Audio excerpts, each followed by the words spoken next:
Good afternoon, all. Welcome to Red Wine and Regulations, presented by the Grosse Pointe Board of Realtors. We're here today with an excellent panel of our affiliates that will continue to provide you an update of what's going on in the industry, what is relevant, what's changed, and really just an open forum to answer any of your questions. So I believe we have Kevin Jenkins on with us, and I know Kevin's got a prior commitment, but he's been nice enough to join us. So we're going to let him go first. Kevin, are you there?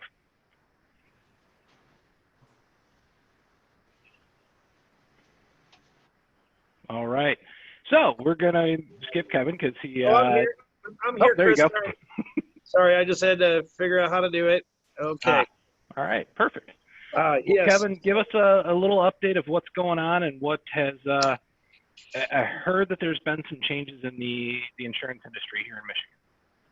Yes, as of July the 2nd, what they passed as the Michigan Auto Reform to the No-Fault Law passed in 1972. We had our first significant change, and it is playing out in an interesting manner. It is helping those that are on Medicare save money.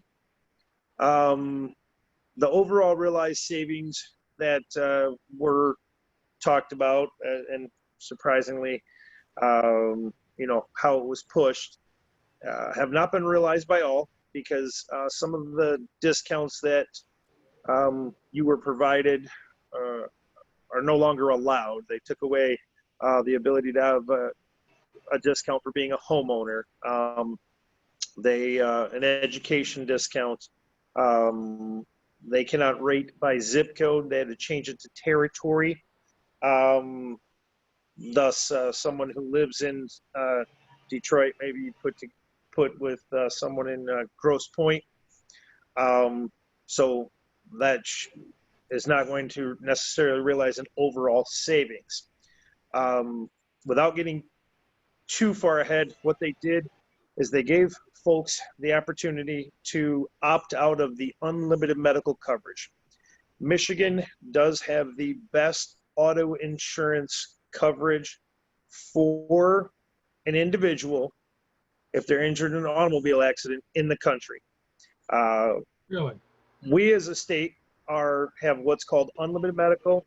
If you're injured in an automobile accident, you will be paid for either by your personal health insurance, your auto insurance, or if you hit the magic number of $545,000, the state will then pay for you for that injury for the remainder of your life, as long as you continue to have unlimited medical coverage on your insurance policy. The option was given that you could opt out of this coverage if you have coordinated medical benefits. My recommendation as an insurance agent, if you are still of working age and you are not on a Medicare program, continue to pay for the unlimited medical, because private health insurance has a deductible that you have to meet on a yearly basis, and there is normally a sublimit deductible once you've met that, such as an 80-20, where the insurance carrier will pay 80% and you're responsible for 20%. The drawback being is those numbers reset yearly. So in your private health plan, if you go to a doctor and that doctor has a deductible or a copay, that money goes towards your internal insurance deductible. So we've all heard of, oh, I hit my number, now I'm getting the other procedures taken care of. Well, those reset yearly. With your unlimited medical coverage for an injury in your auto insurance, that number does not reset and you'll be properly taken care of. I don't want to hijack this meeting regarding auto reform. It really was something where the lawmakers passed this without really realizing the ramifications that it would have throughout, which is why it was pushed back 2 times on the launch from its original passing date. If there are questions or people have a valid concern where it may save them or may not, you can always reach out. My number is located within the membership group, and I can discuss it further and see if it does make or does not make sense for one's own benefit or their family. Kevin, I appreciate that. I'm surprised to hear that the government did something without examining the unintended consequences that may come from their decisions. Bill, your humor is without going you know, into a rant, Chris. It was really more of a, in my personal opinion, and then again, you know, an opinion is, you know, everybody's got one, but in my personal opinion, this was done more as a political ploy to appease the masses more than help them. You know, the constituents that this was supposed to help were the idea was because so many people in Michigan did not have insurance, that they would go ahead and purchase it because it would make it more affordable, which, you know, in quoting it now for 2 full months is not necessarily the case whatsoever. So any questions, please feel free to reach out, and you know, I can give you 5-10 minutes and then have you email me over your policy, and we can take a look on how we might be able to, you know, do something to save you on your auto insurance. So with that, I will mute myself and hop off the video, and you know, we'll move forward from there. Thanks, Kevin. Thank you. Bye, Kevin. All right. Bye-bye. Next, we're going to go to Jamie Patnaster with House Call Home Inspection. And she's going to give us a quick update on how the inspection industry is dealing with and moving forward, given the massive volume and business that we're seeing currently. Jamie, are you there? Awesome. Yeah. Hi. Thanks, Chris. Hello, everybody. Thanks for joining us, or thanks for watching later. My name is Jamie, and with home inspection, right now, we know that when you guys submit offers, oftentimes, I've recently spoken with realtors, and oftentimes buyers want to forego the home inspection just to kind of get a one-up on the offer, or maybe move things along a little more quickly. And although I respect that completely, and you guys are the professionals kind of leading the pathway through that, I highly recommend not forgoing a home inspection. People are spending $100,000 or $800,000 on their house. Surely they can spend $300 to $600 on a home inspection and the other services that might be needed, whether it be radon or sewer scope or mold testing or whatever else that they need that a home inspector provides. So that's one thing that that we've talked about, and we realize might be really great for the offer for our buyers to get the house a little more quickly, but I really recommend not foregoing it. Even if they have a handy uncle that might, you know, fix a few things that they can see from, you know, with the naked eye, or their cousin might be a roofer or whatnot. When they get in the house, buyers often have some things that come up that they just didn't realize would be something that they would need to take care of as a homeowner.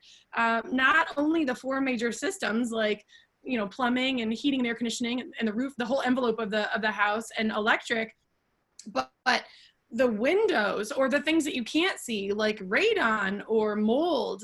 What about the sewer scope? What does the plumbing line look like underground? And, you know, what if insurance doesn't cover certain things because they didn't know pre-existing conditions? So as a home inspector and an owner of a local home inspection company, please just educate your clients as best possible to kind of get around that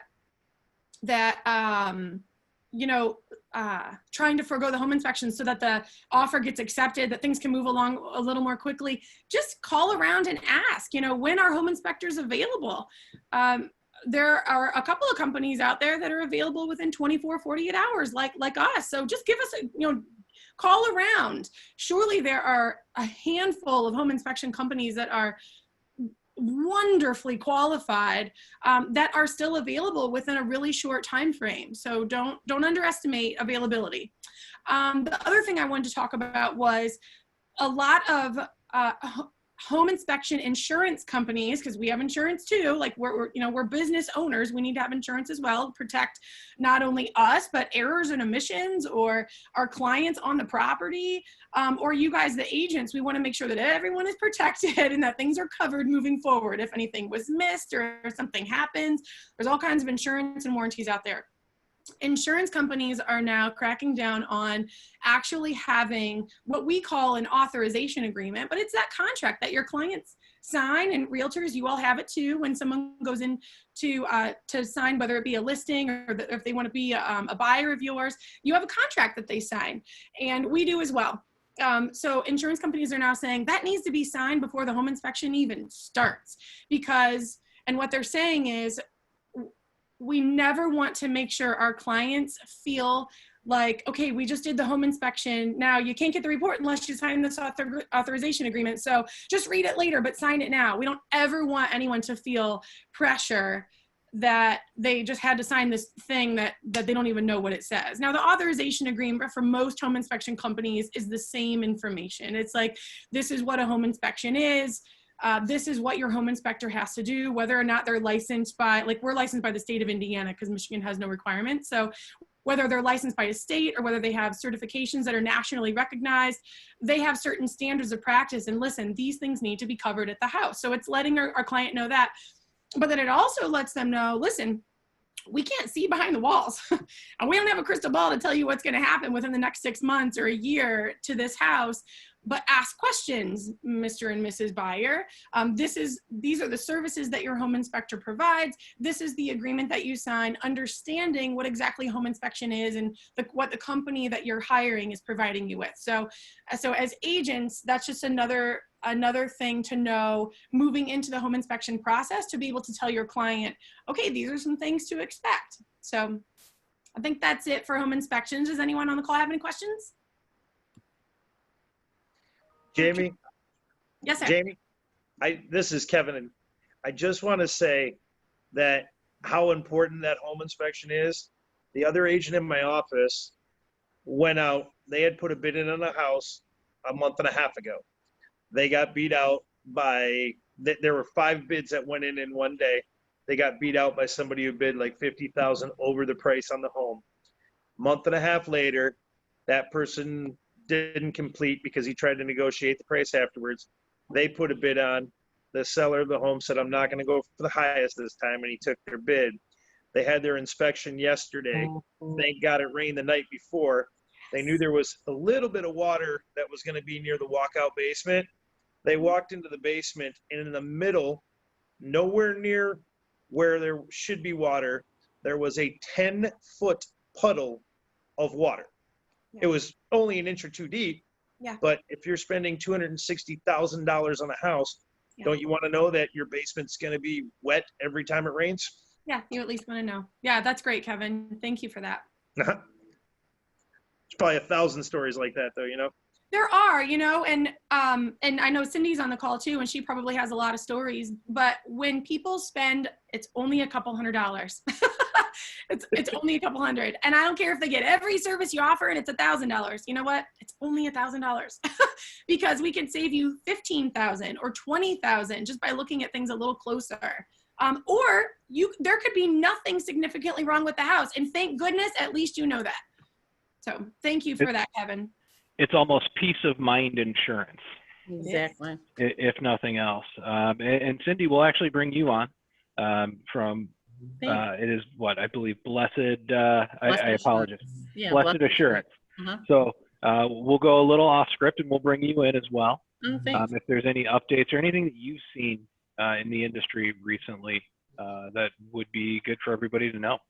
Well, I think a lot of what Jamie said is people are waiving some of them. I wouldn't say a lot, but there are a few. And I think they use it as a negotiation tactic, but not recommended at all. I think that even tightening up, to say that you're going to do the home inspection in 2 or 3 days, it sometimes can be doable. But if you have a choice home inspector, maybe, work with an agreement with that home inspector best as you can. Because of the fact that you might end up with a home inspector that's not very well known or not very well, endorsed, And so you want to give an opportunity to the inspectors, maybe you have your top three and, have that top three ready and use them regularly so that they know that you are using them in rotation so that when an opportunity comes, they have your back for sure.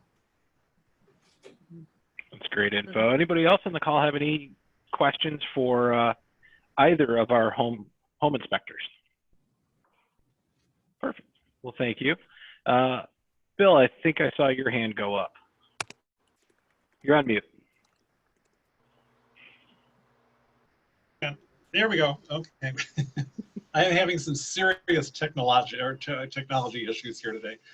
I just wanted to say, as a realtor who's been in a business for a number of years, I've been on home inspections with some of the best and some of the worst inspectors I have ever seen. And when I'm working with a buyer, the first thing I do is explain all the different inspections that there are and suggest that they have as many as possible, because I have sold properties that were termite infested. I have sold properties that had radon mitigation was necessary. And in fact, that's been the last 3 properties that I've sold this year had to have the radon mitigated before closing.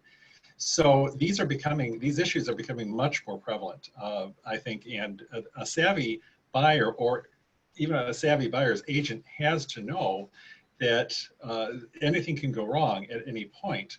So you want to make sure that when you're investing $200,000, $300,000, or $400,000, as Jamie pointed out, you're checking this puppy out and you're doing it with a reputable firm.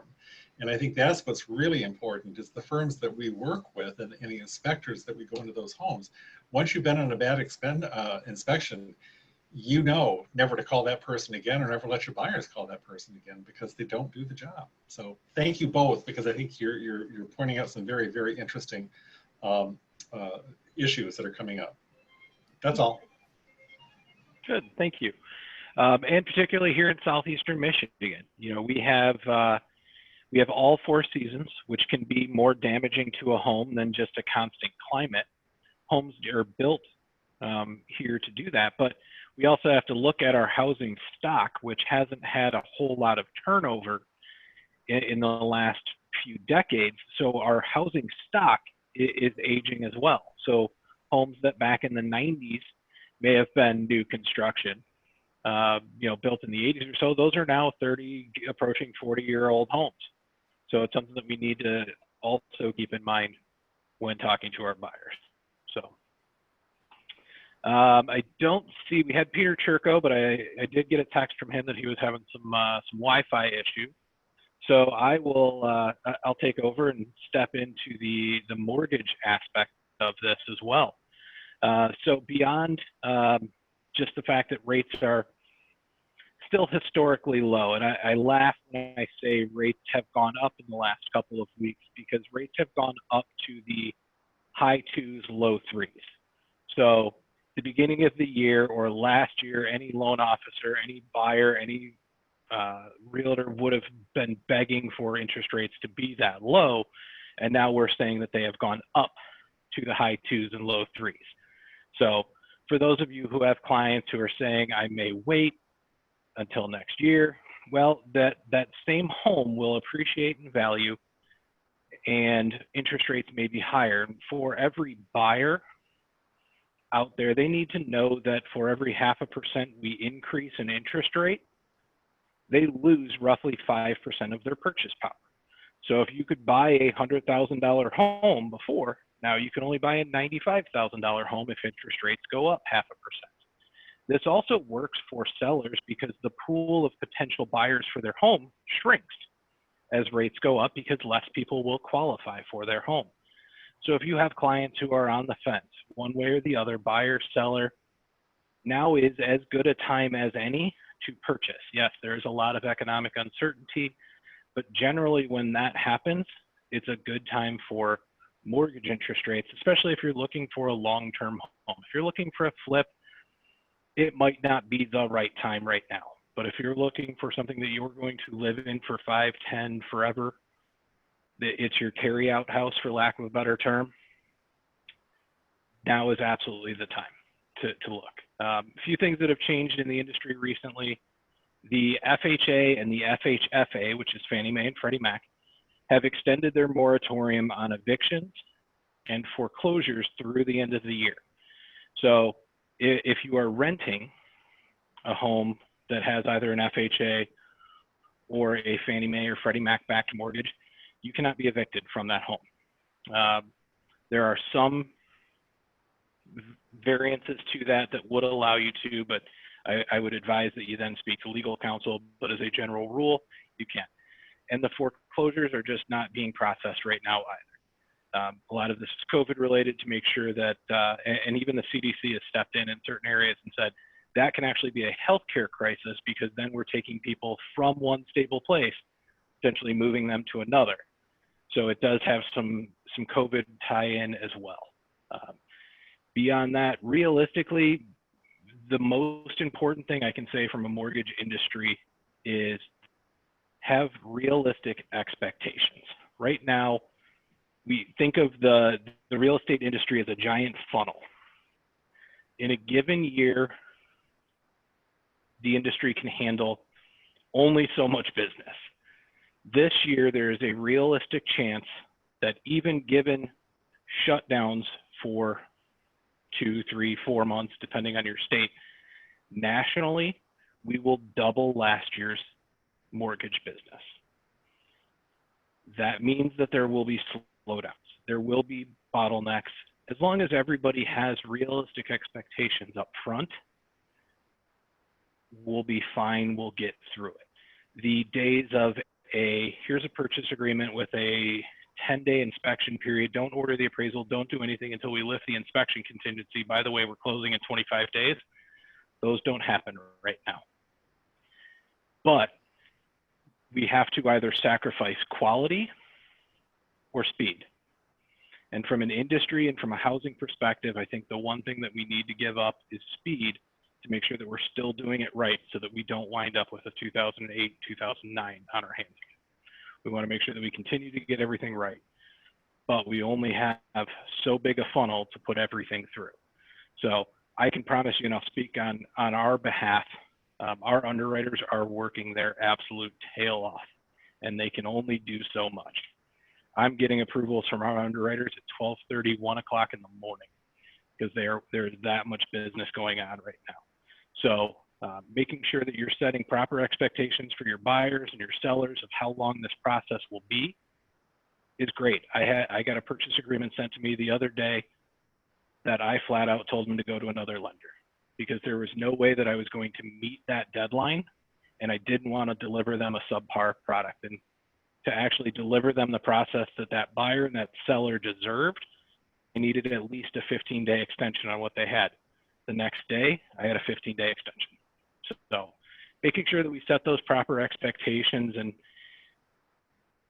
have everybody on the same page at the beginning will set everybody up for success. So mortgage-wise, does anybody have any questions about the industry or anything that I can answer, help out with? I don't think so. Okay. Bob, before we actually started the meeting, you had asked me a somewhat interesting question. And it really tied down to, and I won't mortgage nerd out too much, because occasionally I have a real tendency to do that. But it was, what's going on with the 50 basis point hit, the increase in the G fee from Fannie and Freddie? And realistically, there are two feuding factors here. One is to take Fannie Mae and Freddie Mac out of conservatorship and release them back to the private market. So to do that, they would need to increase their capitalization. So even though they have been the most profitable and largest companies in the history of the world over the last 10 years, at the end of every single quarter, the Treasury comes in and goes, this is our money, Yep. and takes it away. Well, and that's helped the government with its balance sheet. Yep. So what we were looking at is there are some that want to take them and release them back out. So they need to recapitalize themselves and build up the reserves. And there are some who are saying, wait, this is absolutely the wrong time to do that, where we need to make sure that there is liquidity in the market. And that is the mission statement for both Fannie Mae and Freddie Mac, is to provide liquidity to the market and ensure that homeowners or home buyers can purchase homes and get mortgages. Obviously, we all want to see a little bit more of a private sector. Right now, Fannie Mae, Freddie Mac control the overwhelming majority of the conventional mortgage market. We would love to see a little bit more competition in there and some private money get in there so that it's not all government-backed mortgages. But realistically, the investors aren't going to be there when rates are this low, with a mortgage sitting on the books maybe for 7 to 10 years, getting 2 to 3 to 4% return year over year. It's not really a great place to invest a ton of your money if you're looking to get a huge return. So Fannie and Freddie are there to provide the liquidity, and personally, I think it is absolutely the wrong time to release them from something that is absolutely the longest conservatorship in the history of the free. So, all right, those are just my thoughts, not yours. So, any other questions that anybody has for any of our panel? Here's a follow-up to what you were just talking about. There seems to be, because there's inaction on Congress's part, there seems to be a lot that's being done in the regulatory arena. And with it changing as frequently as it is, Chris, is this creating any concern relative? I mean, obviously the home buyers are not having an issue. They don't care one way or the other with a lot of this stuff. But if I'm a lender, or I'm even a secondary aggregator like United Wholesale, is this keeping me up at nights? Yes, absolutely. Generally, when you see regulators in the mortgage industry aren't the police sitting on the side of the road that give you a speeding ticket when they catch you speeding. Yep. They're the ticket that shows up when you drove past a camera 4 weeks ago. They're the ticket that shows up in the mail then. Yeah. So there has always been a hindsight's 20/20, and you're getting fined for something that you did a very long time ago, 2, 3, 4, 7, 8 years ago, that everybody else may have been doing, but you got caught in the random audit. So as the political winds change, there is absolute concern. Right now, we have gone from pre-2008, there was, yep, you can get a mortgage. You know, put your finger in your neck, you have a pulse, here's a mortgage. It's gone completely the other way to, I don't care if you have an 800 credit score and make $1 million a month, I still need a letter of explanation as to why you pulled the driveway versus left on June 13th, 1997. That's far too much. We're kind of coming back to this nice median where I don't want to say we can use common sense lending again, because there's rules and regulations against that. We have the ability to repay standard, which the mortgage industry is the only industry in lending that has the ability to repay standard to issue a qualified mortgage. That means we have to verify that they have the funds and the income to actually support the mortgage we're lending. Auto, credit card, none of those have that. What we are staring at is the potential of an administration change and swinging back to the overregulation, which is only going to make lenders tighten the purse strings to protect themselves, because the way most fines are assigned is they review a certain number of your files, and if they find a flaw, they assume that flaw is present in your entire portfolio, and they multiply it out. So if they only review 10 files as an example, and they find the same flaw on 2, they assume that 20% of those files will have that same flaw, and that is how they determine the fine. So you can be looking at, we've all seen some of the numbers in the news, tens, hundreds of millions of dollars. There have been a couple that have 3 commas, and that's absolutely scary. And with the exception of very few lenders, that will put a company out of business. And what is interesting is the fines under certain administrations have been just enough to keep you in business. They've been right below that number because when they come in and they do an audit on a file, they see everything. They know how liquid you are, and they know what you can absorb as far as a file without being pushed out of business. So from a lender standpoint, yes, it is absolutely scary.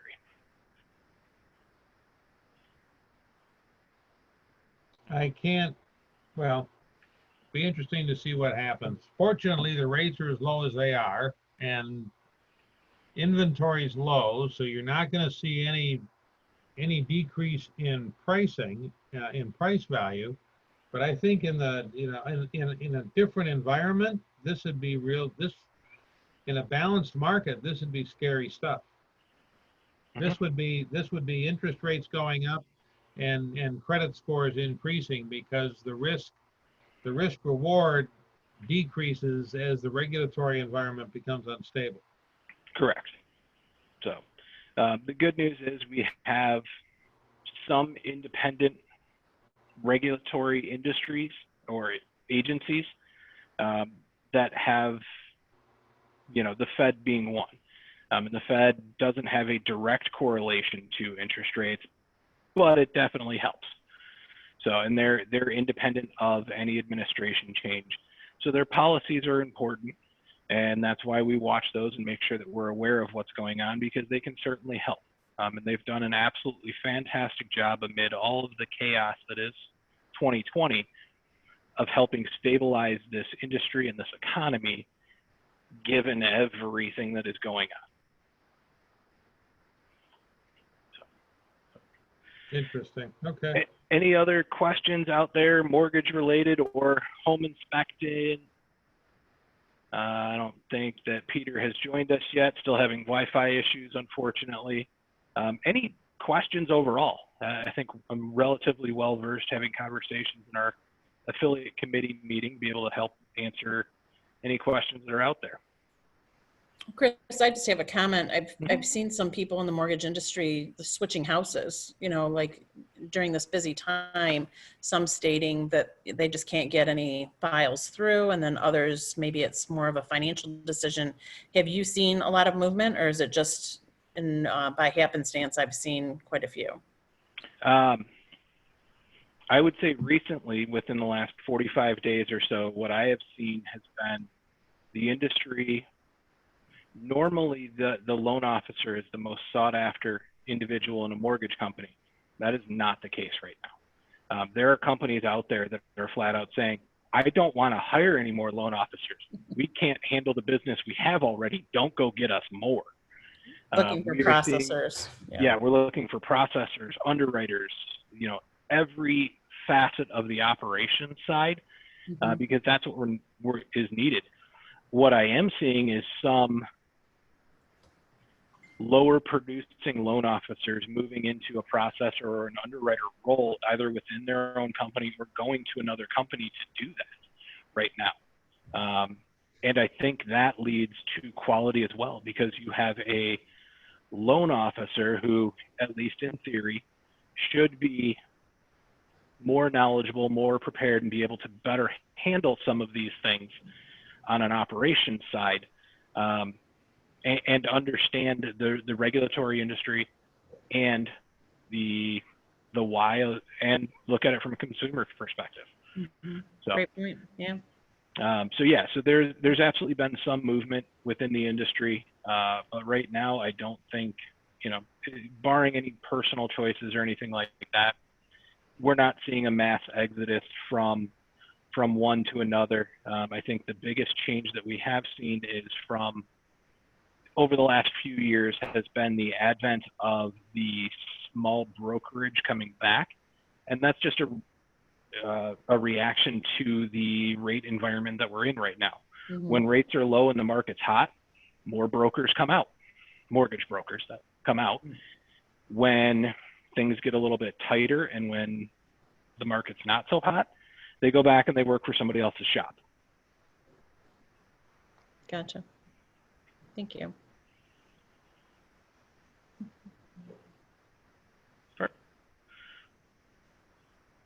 We have a question here. We're seeing an are we seeing an uptick in clients purchasing a second home so their kids can attend a school in a different district that is going back face to face? It is an That's a interesting temporary question.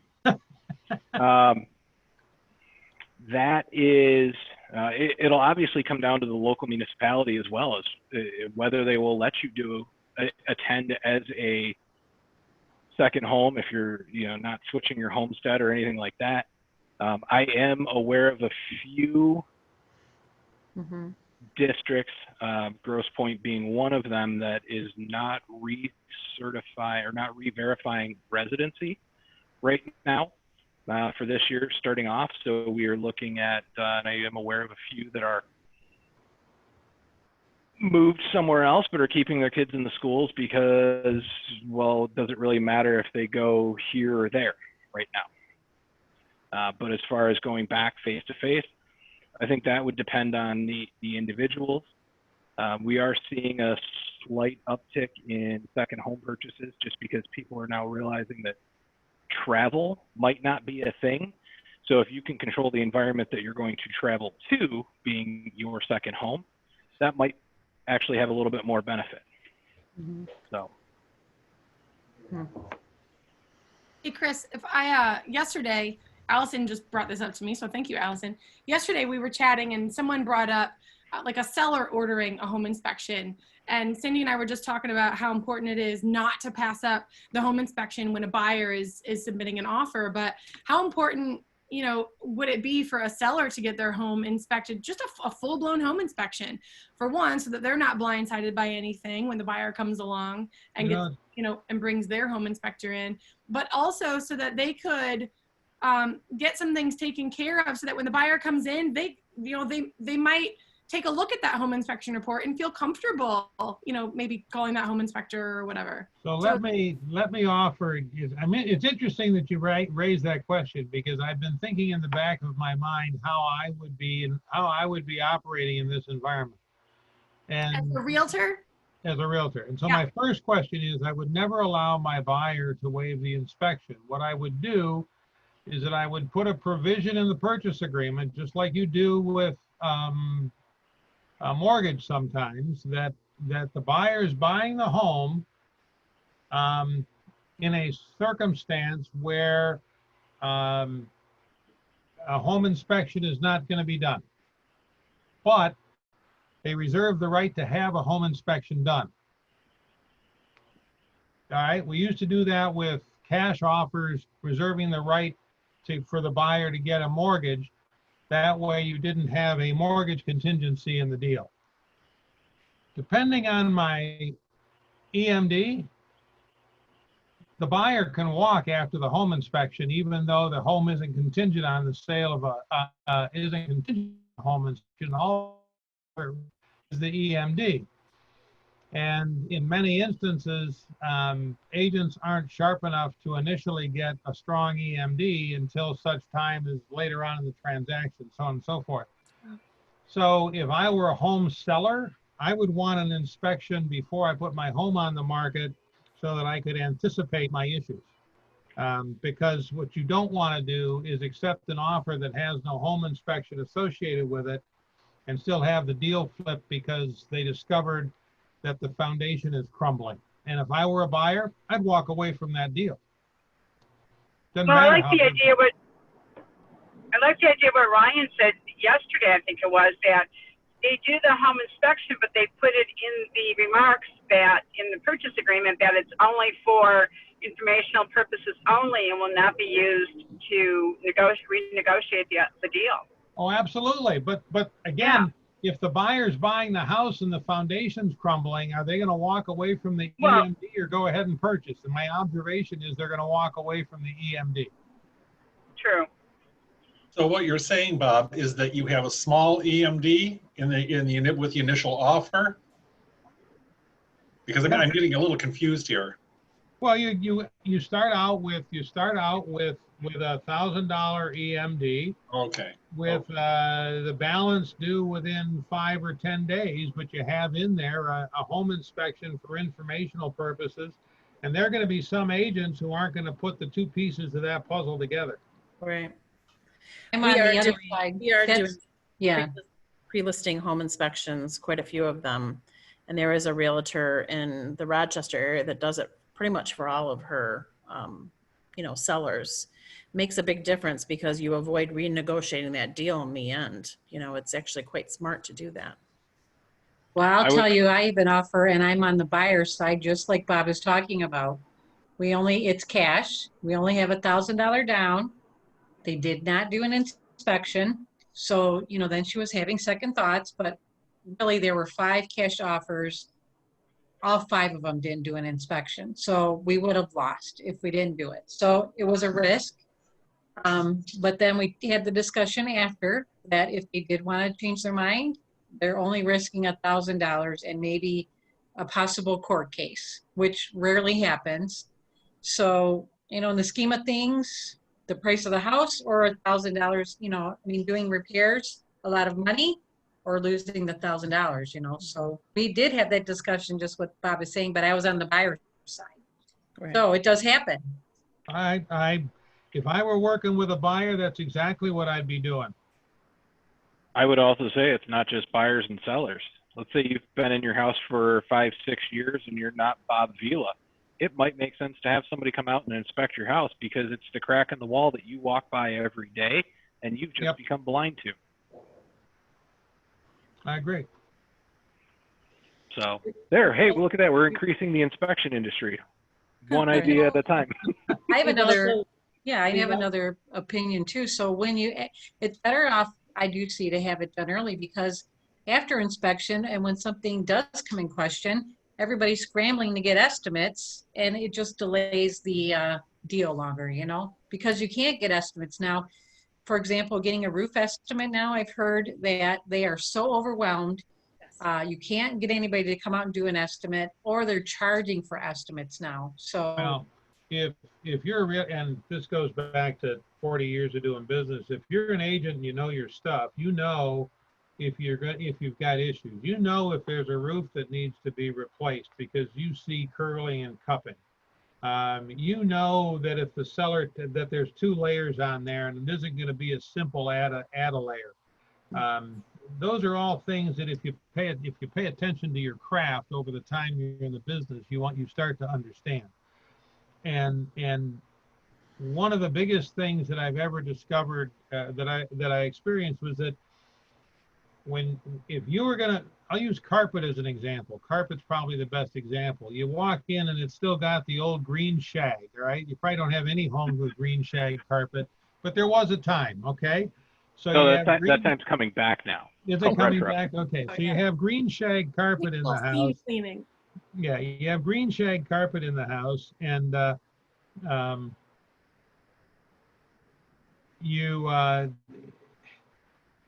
you know that it's going to cost you with a high grade pad and a modestly priced or medium grade carpet. It's going to cost you $3,000. Okay.